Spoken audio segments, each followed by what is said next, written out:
una entrevista más aquí en infobierzo.com y en este caso contamos con Iván García del Blanco, que es eurodiputado, además leonés y un amante del Bierzo. Sí, además me gusta también decir que soy berciano, además de leonés, porque aquí he vivido muchos años, hasta de pequeño. ¿Qué te iba a decir, Iván? Comenzaste la política local hasta llegar a Europa. ¿Cómo es ese camino? ¿Cómo ocurrió ese camino?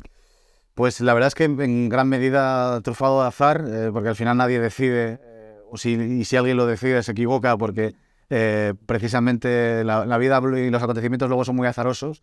En realidad digo que ha ido coincidiendo. Comencé en vida local como concejal y luego es verdad que ha habido momentos en los que no he estado en política institucional, pero progresivamente es verdad que he ido escalando, digamos, en el ámbito territorial. Y desde la dirección que estaba en aquel momento federal del PSOE me propusieron la posibilidad de ingresar en las listas europeas y la verdad es que para mí, además de un reto, era algo que me apetecía mucho y lo cierto es que después de casi 5 años ya, no me arrepiento. Es una experiencia para mí sin igual. Quizás desde lo más territorial, lo más cercano, lo más local, la gente tiene un concepto bastante claro de lo que es un alcalde, de lo que es un concejal, de lo que es un administrador de una comunidad autónoma, pero realmente igual la función que desempeña un eurodiputado a nivel para con Europa y para con luego los países de la Unión Europea, igual sí que se desconoce un poco. ¿Qué función tiene un eurodiputado? De hecho, ocurre casi en el mismo sentido a la inversa. Desde allí. Claro, desde allí mucha gente que no ha pasado por vida local realmente a veces no es muy consciente de qué es lo que significa pues vivir en un pueblo pequeño o ser un representante público en un pequeño ayuntamiento. Y en ese sentido es verdad que yo agradezco esa escuela, ¿no? Que es la vida municipal. Lo que hace un eurodiputado básicamente es representar a toda la ciudadanía de la Unión, a los casi 500 millones de ciudadanos y ciudadanas de la Unión Europea, aunque cada uno se nos elige por una circunscripción diferente. A mí se me ha elegido como diputado por España, pero en el fondo nuestra función es la misma función que puede tener un parlamentario a nivel nacional, solo que con las competencias que se ejercen y se ejercitan a nivel europeo. Es verdad que el Parlamento Europeo es un parlamento especial, es un parlamento que tiene una capacidad legislativa compartida con el Consejo Europeo y por lo tanto también necesitamos introducir una adición, un esfuerzo mayor de consenso y de diálogo, precisamente porque hay varias instituciones muchas veces implicadas en la misma pieza legislativa. Así que es un lugar, como digo, de representación por un lado, pero de producción legislativa por el otro y, por supuesto, también que puede hacer otra multitud de cosas. Sin ir más lejos, muchos de nosotros estamos en delegaciones internacionales que representan a la Unión Europea frente a otros organismos internacionales. Y al final, después desde el año 2020, se han desencadenado diferentes problemas a nivel sociopolítico, económico, social, desde la crisis del COVID-19, pasando a la guerra de Ucrania, etcétera, etcétera. ¿Cómo ha afectado realmente estas situaciones que se viven, tanto a nivel local como a nivel europeo? ¿Cómo ha afectado a Europa? Bueno, la Unión Europea nace en un contexto de crisis absoluta, nace como un proyecto después de la Segunda Guerra Mundial, y hay quien dice que siempre crece y se crece cuando tiene que afrontar precisamente crisis sistémicas, con problemas, ¿no? Porque realmente nace, desde luego, por la idea de unos cuantos soñadores y soñadoras, pero en la práctica por necesidad, por la necesidad de, como además se tiene bien en cuenta en regiones como estas, por la necesidad, en primer lugar, de cooperar en la política del acero y del carbón. Así nacimos y nació la Unión Europea.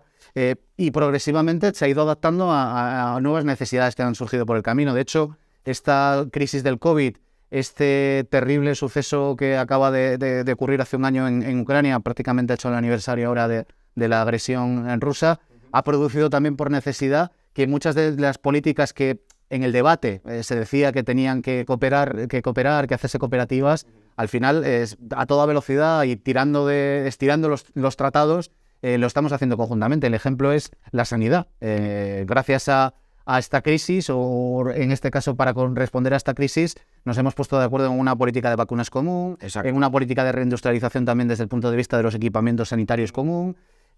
Frente a esta agresión rusa también nos hemos puesto de acuerdo con que hay que cooperar también en materia de defensa muchísimo más y ampliar también los presupuestos de todos los países. En fin, yo creo que nadie se puede alegrar de una crisis y de un problema, evidentemente, pero creo que las respuestas que se están dando son las correctas porque en un mundo tan globalizado como el que tenemos, en el que hay además bloques políticos y poblacionales muy grandes, solo tenemos realmente posibilidades de defender, digamos, de alguna manera nuestro modelo diferente de civilización, Claro. que es el modelo democrático, conjuntamente y participando con las grandes políticas conjuntamente. Entonces, digamos, Iván, que en los momentos más complicados ha habido más consenso. Es curioso, sí, es verdad que, como digo, es por propia necesidad en última instancia, ¿no?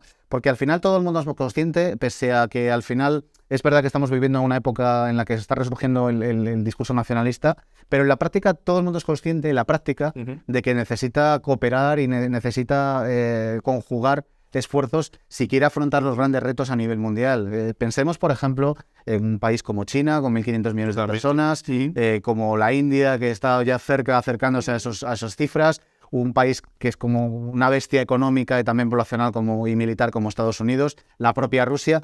Claro, pensemos en un país medio de la Unión Europea, pero incluso en un país como el más importante de la Unión desde todos los puntos de vista, que es Alemania, en el contexto internacional es muy pequeño. Hay un fundador que se llamaba Spaak, Paul Henry Spaak, belga de la Unión Europea, que decía que en Europa había dos clases de países, los países muy pequeños y los países que todavía no se habían dado cuenta de que son muy pequeños. ¿Y en cuál estamos nosotros? Bueno, yo creo que nosotros somos un gran país de la Unión Europea. Yo creo que además con la salida del Reino Unido esto es más evidente todavía. Además, en este momento somos la cabeza de una de las grandes corrientes políticas, de las grandes familias políticas europeas, que es la socialdemocracia. Y por lo tanto tenemos un papel muy activo. Digo más, frente a estas últimas crisis hemos liderado de alguna forma la propuesta, las políticas, y en ese sentido somos un país ahora que cuenta mucho y que, por cierto, nos estamos beneficiando especialmente de la puesta en marcha de algunas políticas, como por ejemplo los fondos Next Generation, los fondos de reindustrialización. Pues Iván, ahí vamos a los fondos de Next Generation, porque es que cada día escuchamos hablar más de ellos, cada día España, los municipios a nivel también local perciben fondos, ¿no? Sí. ¿Pero qué son? Y la gente los habla, la ciudadanía los escucha, pero realmente, ¿qué son? Bueno, pues en primer lugar es un gran bloque económico de 750.000 millones de euros para ejecutar en los próximos años, ya están en ejecución, que es aproximadamente o casi el mismo presupuesto que tiene ordinario la Unión para todo lo que hace durante 5 años. Para que nos hagamos una idea, de los cuales a España le corresponden 70.000 millones de inversión directa, es decir, que no tiene que devolver, y casi otro tanto en préstamos. Y son fondos que están pensados fundamentalmente para responder precisamente a los grandes retos que nos supone esta nueva etapa a nivel mundial y europeo. En primer lugar, responder a lo que han sido las consecuencias primero del COVID-19 y lamentablemente de esta nueva crisis que ha surgido alrededor de la guerra de Ucrania, y en segundo lugar, aprovechando esa coyuntura para intentar impulsarnos hacia el futuro, sobre todo para digitalizar nuestra economía y modernizarla, y también para que nuestras economías sean más sostenibles desde el punto de vista medioambiental. Entonces, en ese sentido, se están impulsando políticas de reindustrialización, políticas también de recuperación de autonomía energética, de autonomía industrial, políticas de recuperación también de autonomía en el plano sanitario, que no nos encontremos otra vez con esta circunstancia de que no tenemos ni siquiera mascarillas cuando vienen mal dadas. En fin, estamos intentando darle la vuelta a la situación como un calcetín y ponernos otra vez a la vanguardia del mundo, ¿no? Este es el gran objetivo final de estos fondos. Volviendo a la política local, quizás a la política más comarcal, ¿no? La comarca del Bierzo. ¿Se escucha la palabra Bierzo, la palabra León en la Unión Europea? Sí, claro que se escucha. Hay además fondos como son los de transición justa que nos afectan de manera directa y que están en el debate, y que algunos que venimos de aquí pues intentamos también enmarcar como una de las referencias. Y claro que se escucha porque al final son territorios, yo siempre que puedo pongo en valor territorios que han aportado muchísimo a lo largo de décadas, de decenas de años, y que ahora están pasando una época más complicada, que necesitan ayuda, y que necesitan nuevos proyectos y nuevos bríos, y por lo tanto tienen que estar dentro de las prioridades de las políticas. Claro. Efectivamente, seguramente en Milán o Hamburgo no necesitan ayudas públicas ni necesitan planes de reindustrialización. Nuestro territorio, nuestras zonas, nuestros pueblos sí lo necesitan. Iván, al final, a día de hoy, camino de plano, hablando de tecnología, estamos en un proceso, creo que incesante, el avance tecnológico, algo que es imparable, ¿no? Que no viene de ahora, viene de siempre, el avance tecnológico ha ocurrido siempre. Pero ¿qué retos tiene Europa para con el avance tecnológico y los límites o peligros que pueda tener de cara al futuro o de cara al presente? Efectivamente, el avance digital es constante desde hace muchos años. Yo creo que la diferencia cualitativa es la velocidad, ¿no? y el impacto ahora es mucho mayor sobre todo por la emergencia de algo como, por ejemplo, la inteligencia artificial, ¿no? Los grandes retos, en primer lugar, es que nuestras economías estén adaptadas a ese modelo, es decir, que sean un modelo, que tengamos un modelo económico modernizado, moderno, que pueda competir en el ámbito internacional desde el punto de vista de la innovación y no de otras cosas en las que no podremos competir nunca.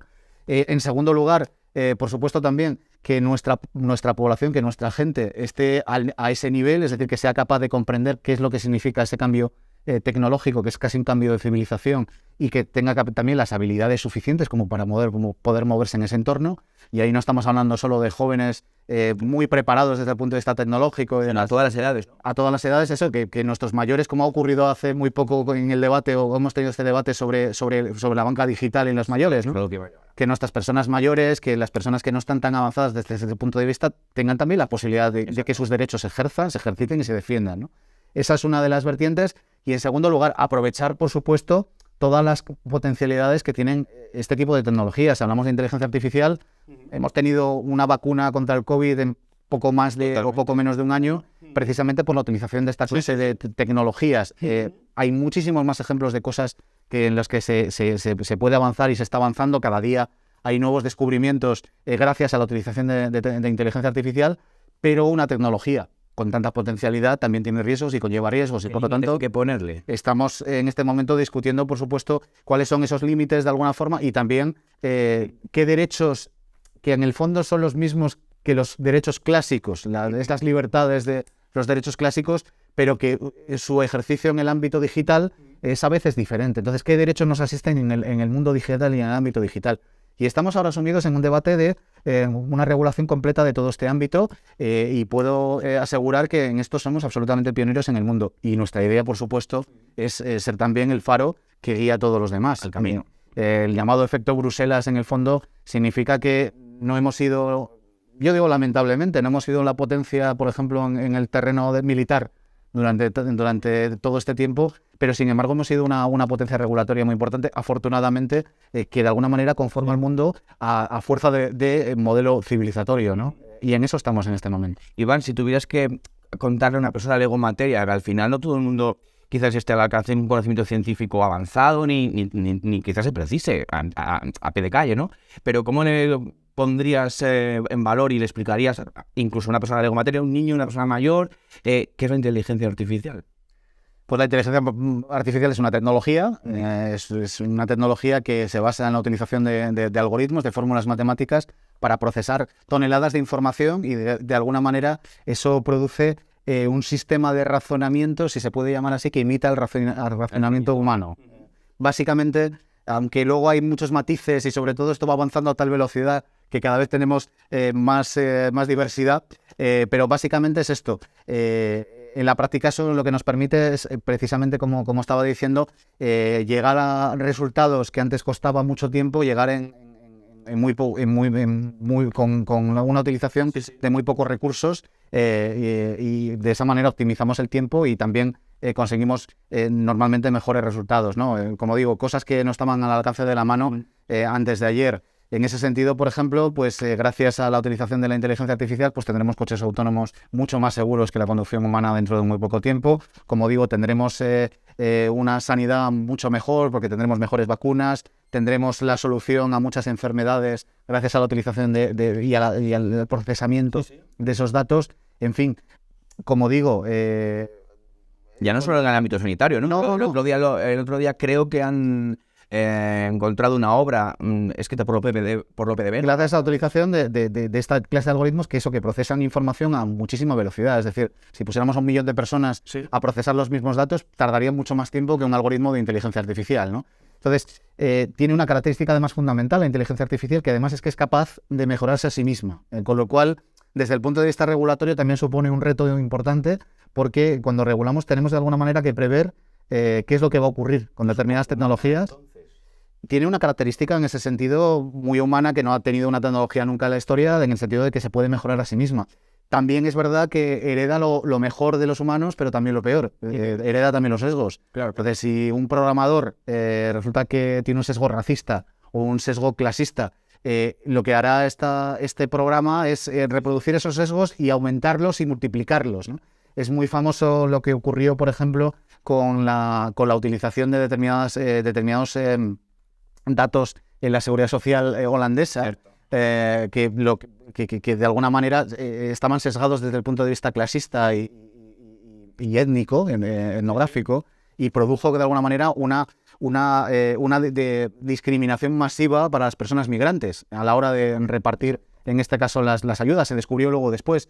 Lo que intentamos es anticiparnos a esos sesgos, poner correctores a esos sesgos, y en ese sentido yo soy optimista. Creo que precisamente nos ayudará a corregir cosas que en este momento, sin necesidad de ninguna fórmula matemática, ninguna tecnología, son cosas que tenemos que mejorar en nuestra sociedad. Entonces, lo que tenemos claro es que también hay que pararle los pies, ¿no?, a la inteligencia en algún momento. Bueno, el reto en realidad está en crear un ecosistema en el que... Potable a esto. En que la innovación no se impida, en el que el desarrollo no se impida, porque no olvidemos que competimos en un marco global, que hay otros países que no son tan respetuosos con el ámbito de los derechos individuales y también de las necesidades sociales, y al mismo tiempo podamos proteger nuestros derechos, porque efectivamente se trata de que la inteligencia artificial no solo dé beneficios a un empresario o un inversor, que por supuesto, para eso también está, y por eso vivimos en economías abiertas y capitalistas, pero también son economías sociales, y por lo tanto tenemos que garantizar que de alguna manera esa riqueza adicional que se va a generar se pueda repartir también para los demás, ¿no?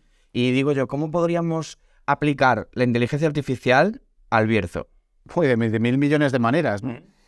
Para empezar, como digo, se pueden optimizar los resultados y los tratamientos y los procesos en cualquier ámbito que se nos pueda ocurrir. En el ámbito de la agricultura se utiliza desde hace mucho tiempo, por poner un ejemplo. En el ámbito, por ejemplo, de la energía, en la propia sanidad, como he puesto como ejemplo. Es decir, nadie ni nada es ajeno, y sobre todo nadie ni nada será ajeno en el futuro a la utilización de inteligencia artificial. Como digo, es muy importante que la gente sea consciente de cuándo además está interactuando con inteligencia artificial, porque también se corre otro riesgo. Y eso es algo que también genera debates, ¿no? ¿Hasta qué punto vamos a permitir que la interacción con los ciudadanos, que las últimas decisiones sobre temas importantes que nos afectan a los ciudadanos, porque también la inteligencia artificial la van a utilizar el sector público, los servicios públicos, va a ser una decisión definitiva que tome una inteligencia artificial y no un humano, ¿no? Al menos tienes que tener el derecho de saber que estás interactuando con una inteligencia artificial, ¿no? Iván, hablábamos de lo que, como estás comentando, inteligencia artificial aplicada a la agricultura, aplicada realmente a los sectores económicos, ¿no?, que potencian actualmente el Bierzo, que es el agroalimentario, el industrial, estamos ahí remontando otra vez, etcétera. Pero esto también tendría sus peligros, por ejemplo, para la comarca. Bueno, como digo, la utilización de esta clase de tecnologías masivas siempre tiene peligros, conlleva peligros, ¿no? Hombre, yo creo que no hay nada específicamente más peligroso para el Bierzo, digamos, que para otros lugares. Totalmente. Y en ese sentido, bueno, pues las prevenciones que se están desarrollando a nivel europeo para todo el continente, para todo el espacio político de la Unión, van a estar funcionando también en el Bierzo. Luego, yo creo que en esto no hay que asustar a nadie. Es decir, no estamos ante el monstruo de Frankenstein, pero eso no significa que, como ocurre con otros ámbitos de la vida, no se cometan errores, no haya riesgos. Para eso estamos intentando regular y legislar y poner salvaguardas para que esas cosas negativas no nos ocurran, o que si ocurren... Tener unos recursos, ¿no? Tener recursos para poder actuar o, de alguna manera, compensar si eso ocurre. Por ejemplo, una de las regulaciones que van a terminar todo el arco de regulación de la inteligencia artificial y el ámbito digital va a ser una ley de responsabilidad civil por inteligencia artificial, ¿no? Para intentar, de alguna forma, también facilitar a un ciudadano o a una ciudadana individual el que pueda, si se ve afectado negativamente por la utilización de un recurso de inteligencia artificial, pueda con cierta facilidad poder llegar a una compensación, ¿no? Y siguiendo hablando de pensamiento, pero ya apartando de un lado el artificial y volviendo al humano, en el año 1996, voy a decirlo bien claro, fuiste subcampeón mundial universitario de ajedrez. Sí. Con el equipo español. Sí. ¿Consideras que a día de hoy el ser humano ha dejado de pensar tanto como lo hacía antes? ¿O duda menos? No tengo datos para poder medir eso. No sé si eso está medido o no. Lo que sí percibo, mi intuición me dice que esta segunda vertiente de la pregunta me parece muy interesante. Lo que sí percibo es que cada vez dudamos menos, y creo que eso es un grandísimo problema. Es decir, yo precisamente desconfío mucho de la gente que no duda, de la gente que no tiene que cree que no tiene debilidades, porque en la práctica todos cometemos errores constantemente en nuestra vida, todos a veces tenemos procesos de pensamiento inadecuados, y es muy importante, creo, dudar, porque creo que en la duda está la base de la democracia, que es un sistema consensual que se basa básicamente en que en la otra parte puede tener también una parte de razón, ¿no? Entonces, en ese sentido, creo que precisamente la digitalización, que tiene cosas fantásticas y muy buenas, yo no soy un ludita o un neoludita de la digitalización, todo lo contrario, también nos ha producido de alguna forma que adoptemos la dinámica o la ética de las redes sociales, del blanco-negro, de la generación de burbujas de opinión, de que cada vez nos escuchamos menos, cada vez dudamos menos de lo nuestro, porque además recibimos constantemente impulsos que de alguna manera fidelizan nuestros sesgos iniciales. Trabajamos mucho el Sibuana ahora, entonces. Sí, o buscamos ese Sibuana. Quiero decir que cada vez especificamos más el tipo de información que queremos tener, el tipo de gente con la que queremos interactuar. Cada vez tenemos menos espacios compartidos con gente que no responde de alguna manera a nuestros parámetros, porque es que el modelo digital es ese en el fondo. Es decir, cada vez especializar más la oferta, ¿no? Cada vez somos menos ciudadanos y más consumidores también, desde el punto de vista de las relaciones sociales, ¿no? Entonces yo creo que en eso hay que hacer un esfuerzo. También desde el punto de vista regulatorio intentamos de alguna manera ponerle coto a eso. Por ejemplo, esto que se conoció, aunque se intuía, pero que se conoció con seguridad, lo de que redes como Facebook en el pasado o como Twitter de alguna manera privilegiaban los contenidos polémicos o los contenidos de batalla sobre la conversación. Eso es, sobre los contenidos consensuales o los escándalos sobre las buenas noticias. En fin, tenemos que llegar a un equilibrio sobre eso, porque al final lo que no podemos es transformarnos en sociedades que no oyen claro, nada más allá de lo que es su propio ámbito. Porque ya digo, la democracia al final, el sistema democrático, nuestra propia libertad, la convivencia en paz, se basa en esa interacción, en ese diálogo, ¿no? Tenemos que garantizar que podemos tener ese diálogo. Ese diálogo y la capacidad de tener una opinión propia, entonces. Claro, o por lo menos intentarlo. Es decir, nadie al final está libre de influencias, ¿no? Pero tenemos que intentar ser lo más independientes posibles a la hora de tener esa opinión, y sobre todo ser conscientes de lo que consumimos, ¿no? Porque no se trata tanto de que yo al final esté obligado a consumir una información que no quiero, sino que sea muy consciente de que esa información a la que voy, a la que estoy acudiendo, tiene un sesgo. Y el sesgo es en un determinado sentido. Es decir, que no confunda mi opinión con lo factual, con el hecho. Es lo que tenemos de alguna manera que garantizar, ¿no? Por ejemplo, estamos en este momento en la era del paraíso de las fake news y de los bulos, entre otras cosas porque es que queremos creerlos. Queremos creer bulos y fake news que sean atractivos para nuestros propios prepensamientos o nuestras propias precondiciones, ¿no? Entonces, bueno, tenemos que de alguna manera hacer un esfuerzo para de alguna manera introducir transparencia, ¿no? en todo eso, y que sepamos con lo que estamos interactuando. Y luego, cada uno es muy libre de hacer lo que quiera con su vida y con su pensamiento. Y tú con tu pensamiento, y además eres una persona en las redes sociales, que además, concretamente en Twitter, eres una persona que muestra muchas veces tu opinión, sí, tu valoración de la realidad, sí, etcétera. Hace unos meses el Ministerio de Igualdad remitió una notificación a una bodega del Bierzo en la que se denunciaban o consideraban que había una cosificación de la mujer en una valla publicitaria ubicada en Moisés Seca. Sí. Tú mostras de tu disconformidad con la decisión. Sí. Bueno, yo creo que para empezar, el propio proceso demostró que el sistema que se utiliza no es el más adecuado. Yo creo que hay efectivamente una gran dualidad en la sociedad entre hombres y mujeres todavía, que eso hay que corregirlo, que es verdad que hay cosas que no deben mostrarse, la cosificación gratuita de la mujer. Creo que todo esto, no solo las medidas son necesarias, sino que nos hacen mejores, ¿no? Pero creo que precisamente por contra, el que hagamos políticas que afectan a veces a la libertad de expresión merecen que lo tomemos con mucha cautela, que las decisiones se tomen con mucha cautela y con mucho mimo y estudio. Y en este caso, yo creo que el proceso se hizo al revés. Primero se anunció la sanción y luego es cuando se preguntó al propio sancionado qué opinaba, y se le dio la oportunidad, ¿no?, de explicarlo. Cuando lo explicó, resulta que el propio ministerio reconoció que no existía eso, ¿no? Entonces, bueno, yo creo que nos podíamos haber ahorrado lo primero, porque era evidente para cualquiera que lo viera con dos dedos de frente, era evidente que era una absoluta exageración. Entonces, bueno, yo, como dices, a veces muestro mucho mi opinión en redes sociales, me cuesta no hacerlo. A veces creo que me excedo, tenía que hacerlo un poco menos. Bueno. Pero bueno, también está bien, ¿no?, que al final una personalidad política sea vaya un paso más allá de lo que es al final, digamos, lo que es la actitud política, Sí, la actitud crítica también. Sí, yo creo que sí, y que a veces tampoco piense la gente que somos meras máquinas que repetimos la consigna de nuestra organización o de nuestro grupo político. Yo creo que, hombre, he conocido evidentemente gente política de todas las clases, Claro. pero creo que hay mucha gente que tiene sentido crítico, opinión propia de las cosas, y a veces yo creo que hay que ser un poco valiente también para Sí, para mostrarlo y que siga vigente. y desde luego, como decía antes, con esa asunción de la duda razonable, es decir, que uno puede estar equivocado, pues no. Iván, gracias, muchísimas gracias. Yo la primera vez que me siento contigo, pero espero que no sea la última. Espero yo también que tampoco. Nos seguimos te veo por Twitter, te sigo por Twitter y por Instagram. Y antes de acabar y de darte las gracias, por supuesto, por haberte pasado por Infovierte y por las nuevas oficinas, ¿te veremos alguna vez más por la política local? Pues uno nunca puede decir de esta agua no beberé, ¿no? A mí me gusta la política local. Es verdad que también me supuso mucho desgaste en su momento, pero me gusta la política local y no me gusta estar despegado de la política local. Sin ir más lejos, pues bueno, estoy muy pendiente de las cosas que ocurren a nivel local, de lo que ocurre en El Bierzo, de lo que ocurre en Ponferrada. Vengo de ver al alcalde de Ponferrada, de hablar de proyectos europeos.